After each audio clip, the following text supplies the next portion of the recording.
Salt and Sacrifice is great, especially if you've just beaten Elden Ring but you're still fiending for a little bit more Souls-like lovin'. Only problem is that the game doesn't tell you diddly squat about the different classes. So let me save you about an hour of your time and explain them to you in a little bit more detail right here, right now. The game is broken up into 8 different class types. They are the Assassin, the Cleric, Fighter, Duelist, Highblade, Paladin, Ranger, and Sage. They all play a little bit differently from each other, but overall they're not unlike your typical RPG, and here's why. Firstly, the Assassin is your standard dex character but with some extra willpower. The Assassin comes with starting skills of Class 1 Twin Dagger and Class 1 Darkblade, which gives the Assassin 2 extra points in will, as well as the Bolstered Dexterity skill, which gives them 2 extra points of dexterity. Players looking to excel in agility and close quarters combat would do well to choose the starting class. It comes with a full set of Dallin gear. The Assassin's starting weapons are the Hunter's Daggers, which are a pair of twin daggers wielded by a skilled hunter of dangerous beasts. Strange things lurk in the woods, so a hunter of beasts must always be ready. These twin blades are easily the fastest starting weapon in the game. For a ranged weapon, the Assassin comes equipped with throwing knives, which the item description describes as a set of simple metal daggers that have been balanced for throwing.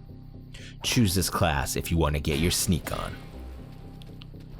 Next up is the Cleric. This class is best suited for players looking for a medium weight class with self heals, as it comes with high conviction and resolve, thanks to starting with the strengthened resolve skill, as well as the Class 1 Glyph Reader and powerful conviction skills. The Cleric's starting gear includes the Cleric's helm and vestments, of course, as well as the Cleric's skirt and faithful bracers. Its primary weapon is the Runed Mace, which contains the runic art known as Cure Wounds built right into it. The item description for it reads, "A blunt instrument. It is simple, but the divine glyph it bears is not." Always confident and devout, clerics are never afraid to use some blunt force. Just don't tell Patches. Next up is my personal current pick for my main character and probably one of the most popular classes, and that is the Fighter class. This class is best suited for players looking to play a heavy class with significant defense and a variety of melee weapons. It has high endurance and strength due to possessing the Class 1 Juggernaut and Vanguard skills, as well as the Augmented Endurance skill. Its starting gear is the heavy plate armor and gauntlets with the pot helm. The primary weapon for this hefty class is the Knight's Vanguard, which is a battle axe and shield combo made out of wrought iron. The fighter also begins with throwing axes as their main ranged weapon.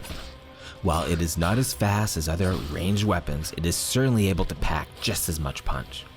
Fighters are strong and determined warriors who will never back down from a challenge, even if they are fat rolling.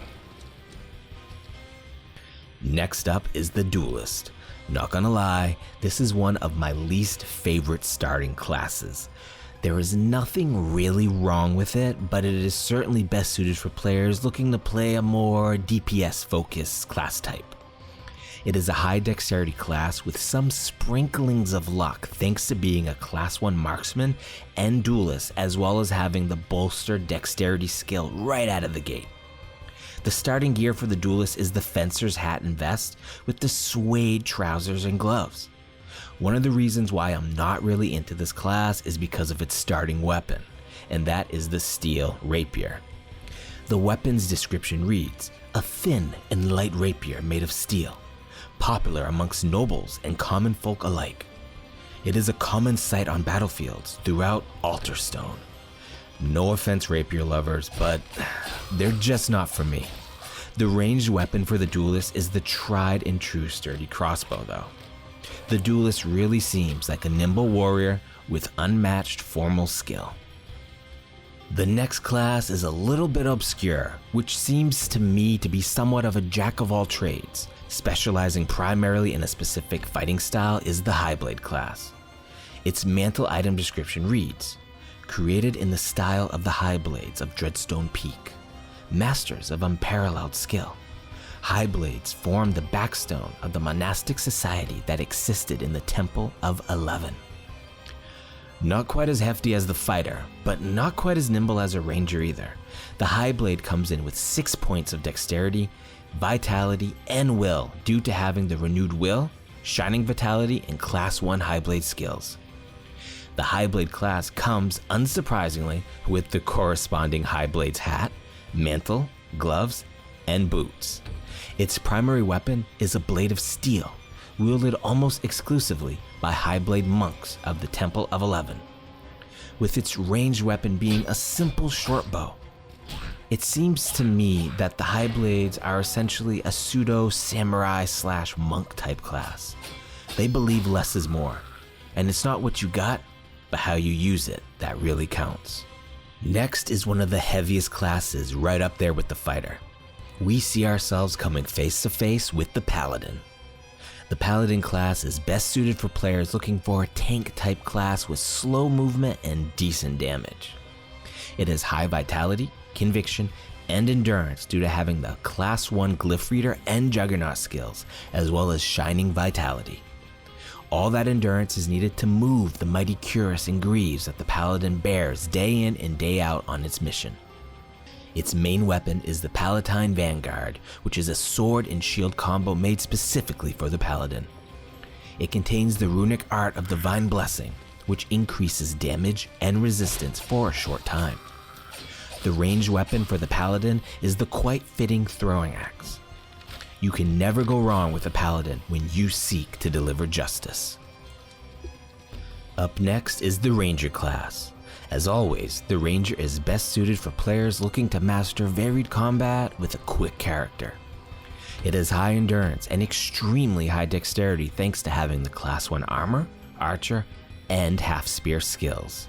It possesses light leather brigandine armor as well as the rest of the typical Ranger's ensemble, allowing it to move swiftly through the field.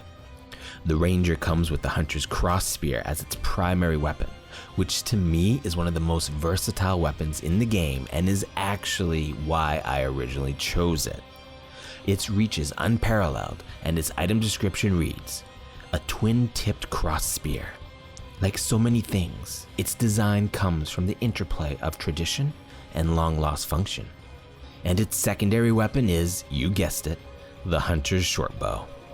This was my original starting class, and I was enjoying it before I decided that I wanted to pay homage to my strength character from Salt and Sanctuary. Ultimately, I think this class is best for people that want to take advantage of polearms or ranged weapons at will. Also, I love this little spin attack thingy.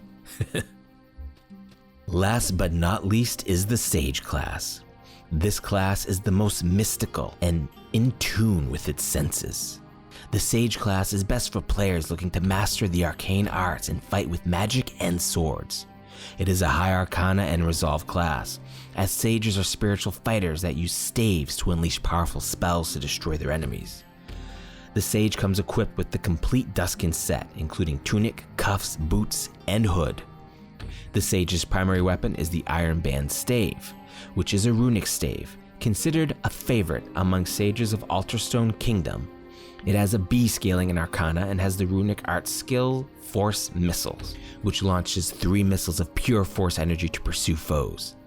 The secondary weapon of the Sage is the equally as interesting Channeling Rod. Its description reads, a wooden catalyzing rod paired with a bag of Regent powder. A channeling rod is used by tossing a handful of the powder at the rod's tip, producing a powerful bolt of energy. Well, that's it for the Salt and Sanctuary class breakdown. Let me know which one you decide to go with because I don't think there's any wrong choices. Honestly, after making this video, I kind of feel like I want to roll up some other new characters and just mess around. But anyways, thanks for watching.